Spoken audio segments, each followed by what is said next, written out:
Hey y'all, so I got one more word unexpectedly for the day. Um, and it is about a dream that I had a few nights ago. Um, I know it's not for me necessarily, but it, I know that it's for someone else. So I had a dream that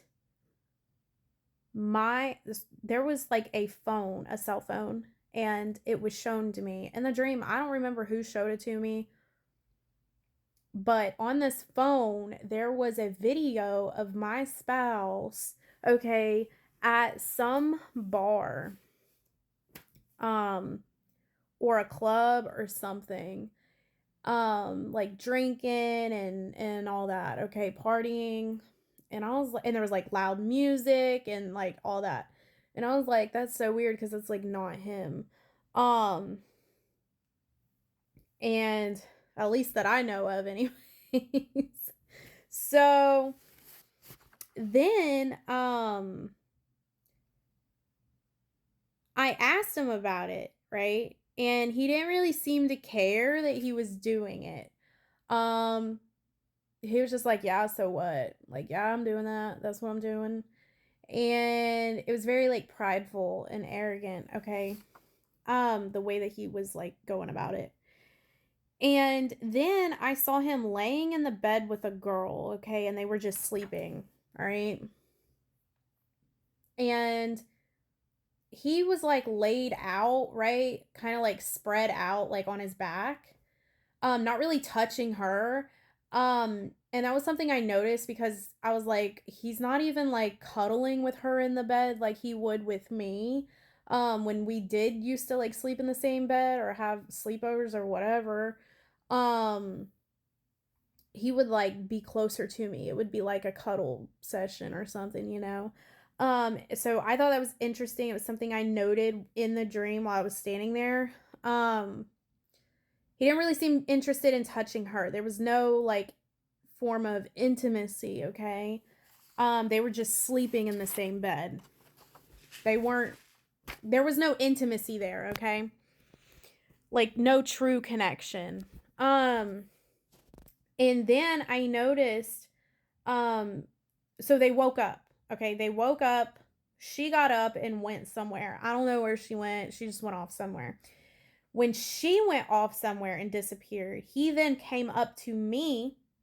He hugged me and he kissed me on my forehead. And I was like, you better stop before she sees you. And then I just walked away because I was like, this isn't right. So, with all that being said, the phone and the video to me represents like a display of this person's life. It's wasteful. Being in a club, being at a bar, drinking, partying, that's worldly living, right? That's worldly living, and it's wasteful living. It's prodigal living. It's living outside of God's order, God's will, okay? It's worldly living and it's sin. Um, this whole scenario represented like a counterfeit life, all right? They're living this counterfeit life, with a counterfeit girl in their bed that they're sleeping next to at night, that they truly have no interest in. Um, they're very prideful, it seems like, very arrogant. They hold a lot of pride for their possessions, for the way that they live. They really don't care. They're proud. They're very proud of their lifestyle, okay? Something that they need to be humbled, brought down, and delivered of, okay?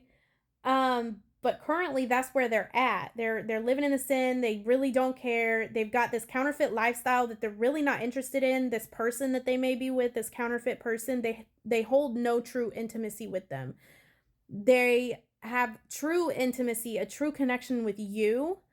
Um, but here's the thing.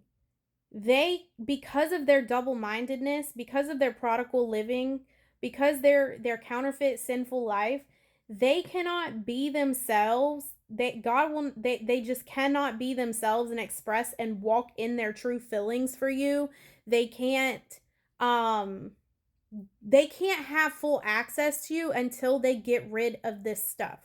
That's what I'm trying to say.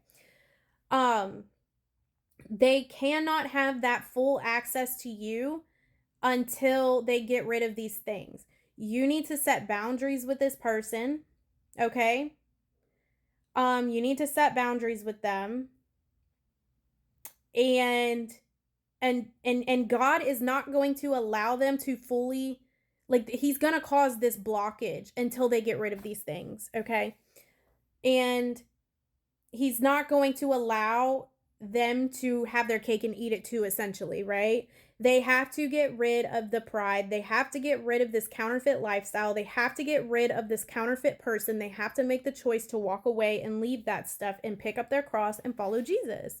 They have to make the choice to leave the counterfeit lifestyle and person, all of the counterfeit things behind. They have to resist the enemy and they have to get deliverance. And until that happens, you're going to have to essentially walk away or set boundaries, okay? Set very firm boundaries with them, okay? So this is not for everybody, obviously, but if you're in a situation with someone with a counterfeit, and they try to come to you and hug you and kiss you, but they're over here with the counterfeit, no, absolutely not. Especially if they're married to a counterfeit, absolutely not. No. Put up boundaries. There is no physical touching. There is none of that, okay? You, like in the dream, how he kissed my forehead when she walked away, like there is no. No. No.